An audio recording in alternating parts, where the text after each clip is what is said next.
Shalom anak-anak, selamat pagi. Kita bersyukur kepada Tuhan untuk penyertaan Tuhan bagi kita sampai pada hari ini. Sebelum kita memulai pembelajaran, kita akan devosi terlebih dahulu. Kita akan membaca dan merenungkan firman Tuhan. Tapi sebelumnya, mari kita menyanyikan satu lagu Ubah Hatiku.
Sebelum kita membaca dan merenungkan firman Tuhan, kita berdoa terlebih dahulu. Mari kita berdoa. Tuhan, kami bersyukur untuk pagi hari ini. Terima kasih untuk waktu Tuhan memberi kami untuk merenungkan firman Tuhan. Berkati firman Tuhan yang akan kami dengarkan, berkati hati dan pikiran kami supaya kami mengerti. Dalam nama Tuhan Yesus kami berdoa. Amin. Anak-anak, kita akan merenungkan firman Tuhan dari kitab 1 Samuel pasal yang ke-15 ayatnya yang ke-22. Tetapi jawab Samuel, apakah Tuhan itu berkenan kepada korban bakaran dan korban sembelihan sama seperti kepada mendengarkan suara Tuhan? Sesungguhnya mendengarkan lebih baik daripada korban sembelihan, memperhatikan lebih baik daripada lemak domba-domba jantan. Jadi anak-anak, ini peristiwa yang sangat menakutkan sebenarnya ya, ini yang kita renungkan hari ini. Karena peristiwa ini adalah peristiwa tentang Allah menolak Saul sebagai raja. Kenapa Allah menolak Saul sebagai raja?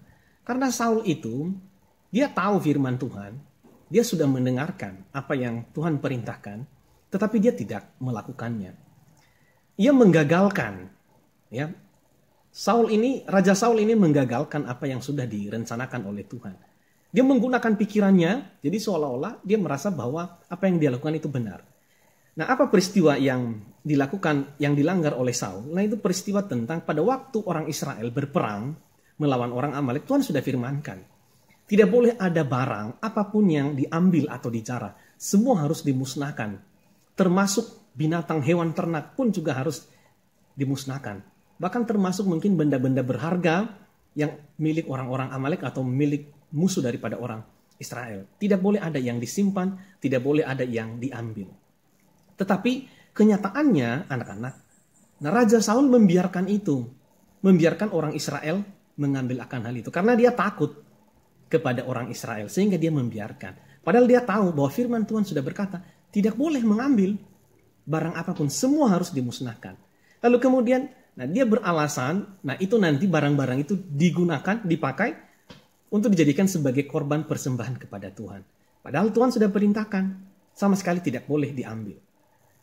Nah, penolakan Allah itu kepada Raja Saul, Allah sampaikan kepada Samuel. Nah, Nabi Samuel ini dulu adalah orang yang mengurapi Saul menjadi raja. Ketika Tuhan memilih, menetapkan seorang raja atau raja pertama di tengah-tengah orang Israel. Nah, sekali lagi Patian akan bacakan yang ayat ke-22. Tetapi jawab Samuel, apakah Tuhan itu berkenan kepada korban bakaran dan korban sembelihan sama seperti kepada mendengarkan suara Tuhan? Sesungguhnya mendengarkan lebih baik daripada korban sembelihan.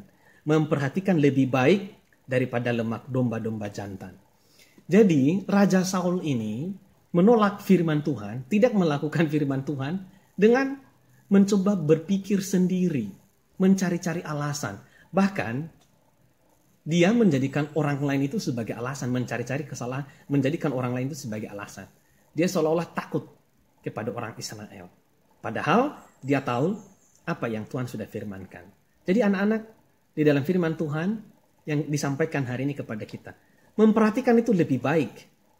Mendengarkan suara Tuhan itu jauh lebih baik. Dan melakukannya juga itu sangat baik untuk kita lakukan dalam kehidupan kita. Jadi satu contoh anak-anak bahwa Tuhan Yesus datang ke dalam dunia, itu dia menjalankan semua perintah Tuhan. Ya, perintah Bapa yang memerintahkan, yang mengutus dia masuk ke dalam dunia. Bahkan di dalam doa Tuhan Yesus itu kita tahu. Ketika Tuhan Yesus satu kali berdoa, dia berkata, biarlah kehendak Tuhan yang jadi, bukan kehendakku. Nah, setiap kita anak-anak, apapun itu, kalau kita sudah tahu firman Tuhan, pernah mendengarkan firman Tuhan, kita harus melakukan apa yang Tuhan firmankan. Kita harus melakukan apa yang Tuhan perintahkan kepada kita. Jangan sampai Tuhan menolak kita. Di dalam setiap doa kita, kita terus mengatakan bahwa Tuhan, biarlah kehendak-Mu yang jadi. Karena kehendak Tuhan jauh lebih baik dari apapun yang kita pikirkan, dari apapun yang kita rencanakan. Nah, kiranya setiap anak-anak mengerti hal ini sejak kecil, ya, supaya Tuhan terus berkenan memberkati kehidupan kita. Mari kita bersatu di dalam doa. Tuhan, terima kasih untuk firman Tuhan yang kami dengarkan pagi hari ini. Berkati firman-Mu yang telah kami dengar supaya kami bisa melakukannya dalam kehidupan kami. Di dalam nama Tuhan Yesus kami bersyukur dan berdoa. Amin.